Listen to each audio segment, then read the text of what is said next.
हम लोग जैसे फुल टाइम जॉब करते हैं, हमारी थोड़ी बहुत इनकम होती है और वो पैसे हम अपने बैंक अकाउंट में रखते हैं, राइट, चेकिंग या सेविंग अकाउंट में। मोस्ट ऑफ द पीपल ऐसे ही करते हैं, है ना। बट इसमें प्रॉब्लम क्या है कि जो हमारे पैसे पड़े हैं वो बस पड़े हैं, वो पड़े पड़े ग्रो नहीं कर सकते। फॉर एग्जांपल, अगर आपके बैंक अकाउंट में $1000 पड़े हैं तो आपको एनुअली कितना रिटर्न आ जाएगा? अगर वो सेविंग अकाउंट में है $2, $4, $5, दैट्स इट। उससे ज़्यादा आपको कोई रिटर्न नहीं मिलेगा $1000 पर अगर अब मैं बात करूं वर्ल्ड के one of the richest person के बारे में, वॉरेन बफेट, तो उसने अपनी सारी इनकम जो उसकी है वो कैसे बनाई है? उसने सारी इन्वेस्टमेंट कर करके जो रिटर्न आया उसको फिर से इन्वेस्ट किया, उसी से वो one of the richest person in the world बना।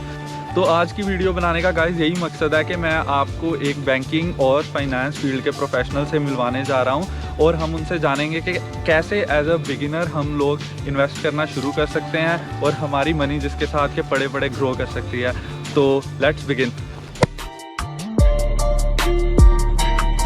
Hello Mishika, welcome to our channel the worthy crew. तो वीडियो शुरू करने से पहले आप थोड़ा सा अपने बारे में और अपने प्रोफेशनल बैकग्राउंड के बारे में हमारी ऑडियंस के साथ शेयर कीजिए। Firstly Arjun, thanks for having me here.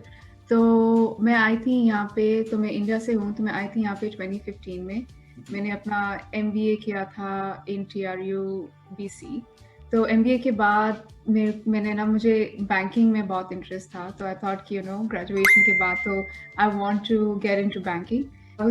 तो मैं यूनिवर्सिटी में थी, तो वाइल स्टडिंग इन यूनिवर्सिटी मैंने I was working for a top 5 bank in Canada. उसके बाद मैंने वहाँ पे थोड़ा फुल टाइम काम किया एंड नाउ मैं वैंकूवर में हूँ और यहाँ पे इन्वेस्टमेंट बैंकिंग में I been working here for the last 2 years। तो मिश्का, मेरा फर्स्ट क्वेश्चन तुमसे ये है कि why it is important to invest? क्यों ये जरूरी है कि हमें इन्वेस्ट क्यों करना चाहिए? So I think investing is like, अपनी financial health, money management, it's one of the most important factors. जैसे अगर आप अपनी spending कर रहे हो, I think a lot of people who come here, international students और जो PR पे आते हैं, तो investing for them is super important. जैसे मैं आपको एग्जांपल देती हूँ, ठीक है। तो जब मैंने इन्वेस्टिंग स्टार्ट की थी, तो मैं जब नई आई थी एज ए इंटरनेशनल स्टूडेंट 5 साल पहले, मैंने $1000 से इन्वेस्टिंग शुरू की थी। तो मैंने अपने सारे, पहले तो 1000 मैंने इन्वेस्ट किया था और फिर जस्ट $100 मंथली कंट्रीब्यूशन की थी। तो विद ETFs और with any investments that I took, तो उसके रिटर्न्स इज अराउंड 8 to 9%। तो 5 साल में मेरी पोर्टफोलियो हो गई 7,800।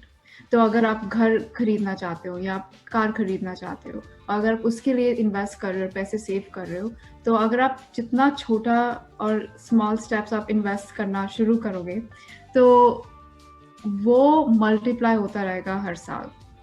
So I think it's very important to start investing early, start investing small, and over the period of time, आपकी portfolio will be just, down payment for a house in like 4 to 5 years would be covered just by how much you've earned in investing. मेरा next question है आपसे कि जैसे मैं as an international student Canada आया था, तो तब उस टाइम तो मुझे बिल्कुल कुछ नहीं पता था कि क्या इन्वेस्टमेंट होती है, कब करनी है, कब नहीं। तो अब जो नए स्टूडेंट्स आ रहे हैं या कुछ लोग PR पे आ रहे हैं, तो राइट टाइम क्या है उनके लिए ये इन्वेस्टमेंट स्टार्ट करने का? लेट्स से हम अभी इंटरनेशनल स्टूडेंट्स के बारे में बात करते हैं। कोई अभी नया आया है कनाडा में, so what would be the right time for him to start investing? अगर आप नए आ रहे हो यहाँ पे इंटरनेशनल स्टूडेंट, तो पहले तो आपको ये समझना चाहिए कि आपको पहले जॉब मिली है या नहीं मिली है, राइट। कि जब मैं आई थी नई इंटरनेशनल स्टूडेंट्स के साथ, तो I did not start investing right away. मैंने थोड़ा टाइम लिया था, I got a part time job. फिर पार्ट टाइम जॉब में आई वांटेड टू अपना खुद का रेंट पे करना है, खुद के बिल्स पे करने हैं। उसके बाद पहले तो बहुत ज़रूरी चीज़ है कि आप बजट करो अपनी मंथली एक्सपेंसेस और इनकम, क्योंकि जब a lot of international students आते हैं, they want to start taking care of their own finances by themselves. They don't want help from their parents or from India, at least from me. So what I started doing was I started budgeting every bi-weekly or monthly. And then there's this concept of a high interest savings account Canada में. That means कि अगर आप जो भी पैसे बचा रहे हो और अगर आप अपने हाई इंटरेस्ट सेविंग्स अकाउंट में डाल रहे हो, तो you get around an interest of 1% every year. और उस बैंक अकाउंट में you should always have around 6 to 9 months of your living expenses fixed. और उसके बाद आपके पास अगर ज़्यादा पैसे होते हैं तो you have to start investing. तो I started investing with just around $25 every month जब नई नई आई थी यहाँ पे, बिकॉज बजट बहुत कम था मेरा, मेरे ट्यूशन डेट्स भी थे जो उसके लिए पैसे जा रहे थे वहाँ पे, और फिर सेविंग भी चल रही थी। तो इन्वेस्टिंग अगर आपको शुरू करनी है, किसी को भी इन्वेस्टिंग शुरू करनी है, पहले तो you have to have some liquid cash in your bank account, क्योंकि liquid cash in your saving account, because पता नहीं कि कल किस लिए तुम्हें पैसों की जरूरत पड़ेगी। तो that liquid cash in your saving account should at least be कि 3 months of your living expenses. और वो कैसे कैलकुलेट होगा कि अपना रेंट कैलकुलेट करो, ग्रोसरीज कैलकुलेट करो, व्हाटएवर एक्सपेंसेस कैलकुलेट करने के बाद you have 3 months of saving, and then उसके बाद you can start investing. $25 would be the ideal amount to start investing if you're very new to Canada. तो अभी हम बात तो करेंगे आपके साथ कि क्या रिटर्न्स होते हैं, कौन से डिफरेंट मेथड्स हैं जिनमें हम इन्वेस्ट कर सकते हैं, बट उससे पहले हम थोड़ा सा रिस्क के बारे में पहले ही एडवांस में बात कर लें कि इसमें रिस्क कितना होता है, आपको क्या लगता है अगर हम इन्वेस्टमेंट करते हैं? तो इन्वेस्टमेंट अगर जो होता है उसके 3 रिस्क होते हैं, एक तो हाई रिस्क होता है, मीडियम रिस्क होता है, लो रिस्क होता है, ठीक है। और अगर आप बिगिनर हो इन्वेस्टिंग में, अगर आप नए नए आए हो कनाडा, तो I think the best form is तो आप लो रिस्क लो, पहले देखो कि इकोनॉमी कैसे चल रही है। Low to medium risk is your sweet spot, कि देखो इकोनॉमी कैसे चल रही है, get comfortable with living in Canada, spending in Canada, earning in Canada.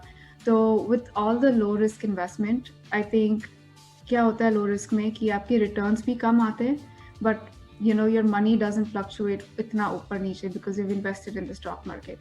तो जैसे आपने बोला कि लो, मीडियम और हाई रिस्क 3 डिफरेंट प्रोफाइल्स हैं जिनमें वो इन्वेस्ट कर सकते हैं, तो रिटर्न तीनों में कितने % होता है?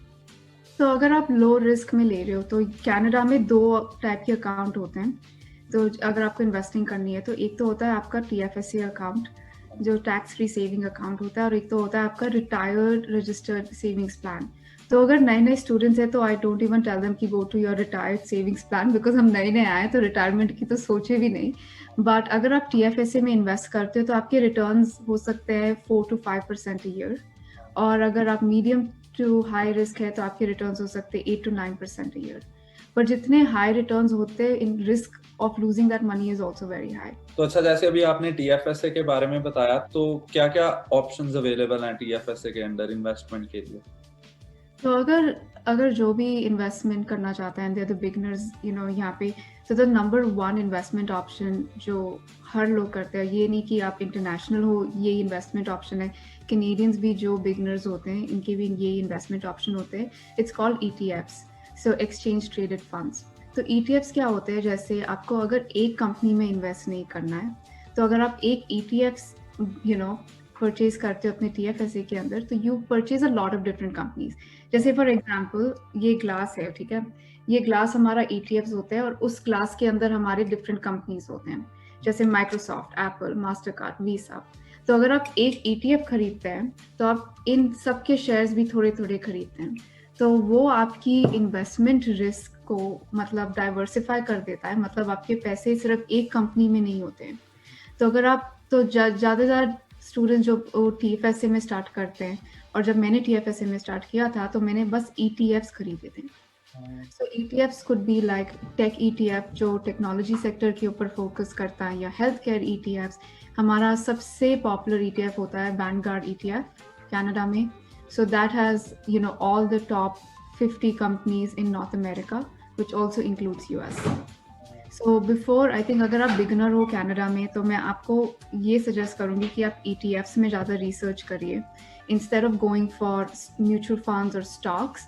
और एक एक कंपनी के बारे में नहीं, आप एक ETFs खरीद लीजिए, वो different companies, like at least 50 to 100 companies you would have your stocks in that. जैसे अब हमने ETF की बात की, तो ETF के अंदर भी ऐसे होता है कि कोई लो, मीडियम और हाई रिस्क ETF, या वो लो मीडियम रिस्क में ही आते हैं ETFs ज़्यादातर लो और मीडियम रिस्क में ही आते हैं, बिकॉज आप इतने सारे इन्वेस्टमेंट और इतने सारे कंपनीज में इन्वेस्ट कर रहे हो, तो आपके सारे रिस्क मतलब सारे कंपनीज में डिवाइड हो रहे हैं, तो लो और मीडियम रिस्क नहीं आते हैं। तो जैसे आपने पहले बताया था $25 पर मंथ से इन्वेस्ट करना चाहिए, राइट? तो अब मेरा नेक्स्ट क्वेश्चन है कि आइडियली कितना इन्वेस्ट करना चाहिए, कि अगर कोई बंदा थोड़ा सा मतलब ठीक ठाक कमा रहा है तो उसके अकॉर्डिंग उसे अराउंड कितना इन्वेस्ट करना चाहिए पर मंथ? आई थिंक जब मैंने स्टार्ट किया था इन्वेस्टिंग और जब मेरी नई नई जॉब आई थी तो मैंने $100 से इन्वेस्ट किया था मंथली। बट मैं आपको एक एग्जांपल दिखाती हूँ। तो मैं बस एक स्क्रीन शेयर करती हूँ तो जस्ट लेट यू नो कि एडवांटेजेस ऑफ अर्ली इन्वेस्टिंग। सो अगर आप 22 ईयर्स के हो, ठीक है, और 32 ईयर्स तक आपने सिर्फ $500 से इन्वेस्ट किया है, और अगर आप सिर्फ $100 मंथली डिपॉजिट करते हो और 6% इंटरेस्ट रेट में, तो मैंने एक सिनेरियो लिया कि आप नए नए स्टूडेंट हो, आप 22 ईयर्स के हो, 10 साल में कितना है। दूसरा सिनेरियो कि आप 25 के हो, 35 तक कितना है। एंड तीसरा scenario if you are 30 years old, तो 40 ईयर्स में कितना है। With an annual rate of return if it's at 6% which is at low risk, 8% which is at low to medium, and this is at high interest, ठीक है। So when we actually calculate it, so this is actually आपकी growth rate. So if your money can grow by $4,000, $6,000 and $7,000, and ये वाली investing is the most basic investing जो आप $100 डाल रहे हो.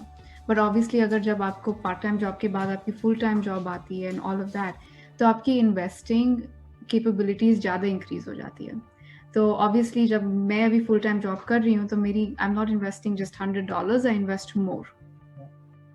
So this just shows you the difference of अगर आप थोड़े, even if you're starting with $50 or $100 a month, over the period of time you have a lot more in your savings than you started out with.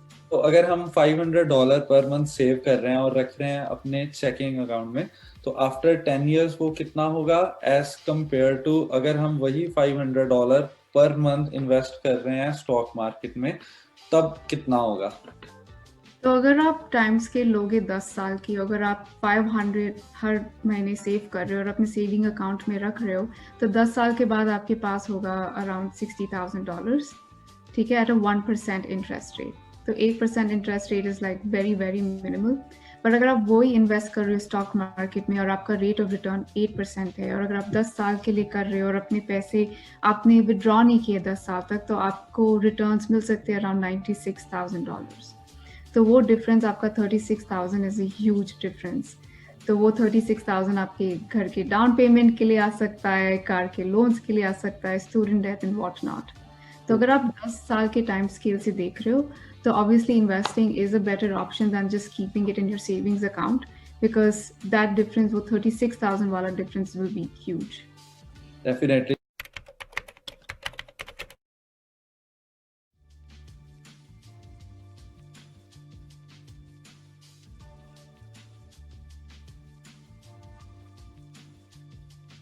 But अगर अब जैसे कोई नया बंदा, उसको कोई नई नॉलेज इसके बारे में, तो वो कहाँ पर जाए इन्वेस्टमेंट के लिए? Should he go to a bank और अ प्राइवेट कंपनी, या उसे खुद जैसे ऑनलाइन एप्स वगैरह अवेलेबल है उसमें इन्वेस्ट करे? आई थिंक जब आप नए नए आए हो कनाडा में, तो definitely go to your retail banks पहले। Like I would not recommend कि आप अपने खुद से इन्वेस्टिंग स्टार्ट करो या किसी प्राइवेट कंपनीज के साथ जाओ, बिकॉज अगर आप प्राइवेट कंपनीज के साथ जाते हो तो उनकी फीस बहुत हाई होती है। रिटेल बैंक्स की फीस हाई नहीं होती इतनी, बट अगर आप खुद से इन्वेस्ट कर रहे हो तो आई थिंक आपको ज़्यादा रिसर्च करनी पड़ेगी, ज़्यादा स्टॉक मार्केट के बारे में जानना पड़ेगा। तो अगर आप स्टूडेंट हो, जैसे मैं नई नई आई थी, मैं अपने बैंक के थ्रू ही स्टार्टेड इन्वेस्टिंग। तो जैसे CIBC है, स्कॉशिया है, RBC है, तो first go to your banks, अपना TFSA बैंक्स में खोलिए, and then after you gain some knowledge, some extra savings in your account, then you can maybe think about खुद से इन्वेस्ट करने के लिए। So thank you so much Mishika for your time और इतना valuable information हमारी audience के साथ शेयर करने के लिए। Thank you so much. And जाने से पहले अगर आप कोई और बोनस टिप या कोई आइडिया हमारी ऑडियंस को देना चाहें? आई थिंक सबसे पहले नंबर 1 चीज़ याद करने की है कि इन्वेस्टिंग टाइम लगता है इन्वेस्टिंग में। तो मार्केट सबसे ऊपर नीचे होती रहती है। जैसे अभी मार्केट क्रैश हुआ था 3-4 महीने पहले, तो लोगों को लगा कि यार बहुत ख़राब चल रहा है, लेट्स जस्ट अपने सारे फंड्स विड्रॉ करने के लिए। बट अगर आप देखो लॉन्ग टर्म में मार्केट ऑलवेज इम्प्रूव्स। तो investing is not like a get rich quick, या इन्वेस्ट करो और आपके पास you get rich in like 1 साल 2 साल नहीं। Investing takes a lot of time. तो अगर हम जब पहले बात कर रहे थे 10 साल के टाइम स्केल के लिए, तो it takes time for your money to grow and compound over time. इसके अलावा गाइस मिशिका का अपना खुद का यूट्यूब चैनल भी है, मिशिका गुप्ता नाम से, एंड वहाँ पर वो बहुत ही वैल्यूएबल कंटेंट शेयर करती है, मनी के related, budget, how to be like financially independent, और भी बहुत सारे इंटरेस्टिंग टॉपिक्स के ऊपर। तो अगर आपको ये सारी चीज़ों पर इंफॉर्मेशन चाहिए तो आपको मिशिका के चैनल का लिंक मेरी वीडियो के डिस्क्रिप्शन में मिल जाएगा, आप जाइए, चेक कीजिए और make sure to subscribe her channel. And hopefully guys आपको आज की वीडियो अच्छी लगी होगी। So take care guys, see you next time.